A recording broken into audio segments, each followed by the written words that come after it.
করবো খাসির মাংস।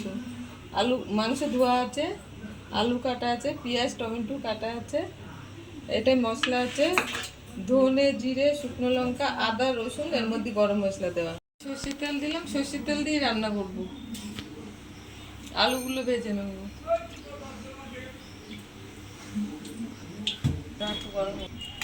মশলাটা পেস্ট করে নেব।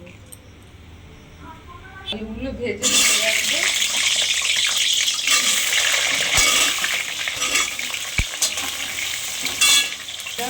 আলু ভাজা হলুদ দিলাম, আলুটা ভালো করে ভেজে তুলে রাখবো।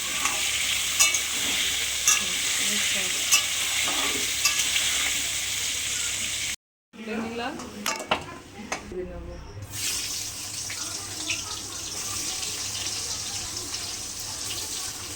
মাখিয়ে রাখবো। এটা আছে ধনে জিরে গরম মশলা আদা রসুন শুকনো লঙ্কা বাটা দিলাম।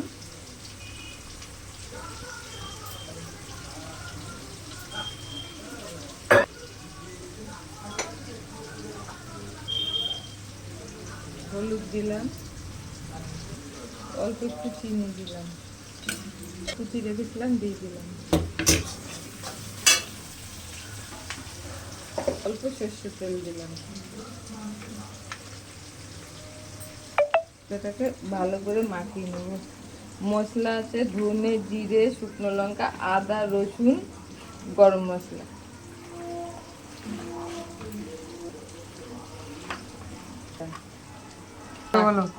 মাখিয়ে 10 মিনিট মতো রেখে দেবো।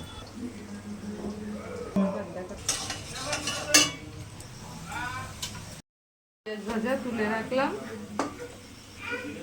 কাঁচা পেঁয়াজ দিয়ে দিয়েছি। এবার মাংসটাকে ভালো করে কষিয়ে নেব।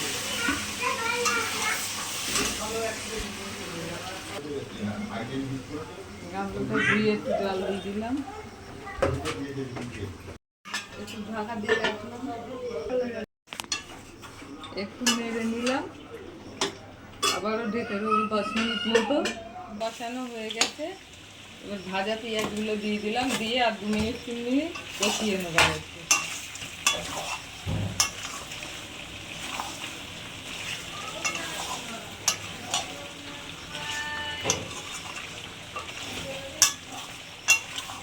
হয়ে গেছে, তেল ছেড়ে দিয়েছে, কষানো হয়ে গেছে, এবার নামিয়ে নেব।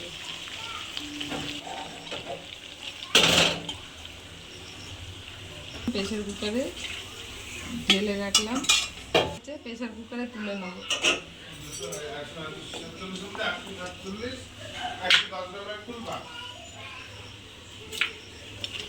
দিলাম পরিমাণ মতো গরম জল দিলাম, দিয়ে এবার প্রেসারে ঢাকনাটা লাগিয়ে দেবো।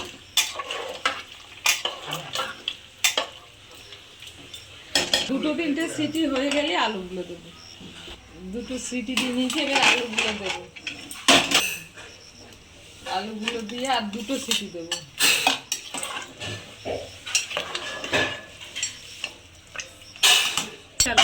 হয়ে গেছে, দুটো সিটি দিয়েছি, এবার হয়ে গেছে, আলুগুলো সিদ্ধ হয়ে গেছে, মাংসগুলো সিদ্ধ হয়ে গেছে। নামিয়ে পরে ঢেলে নেব। মাংসটা ঢেলে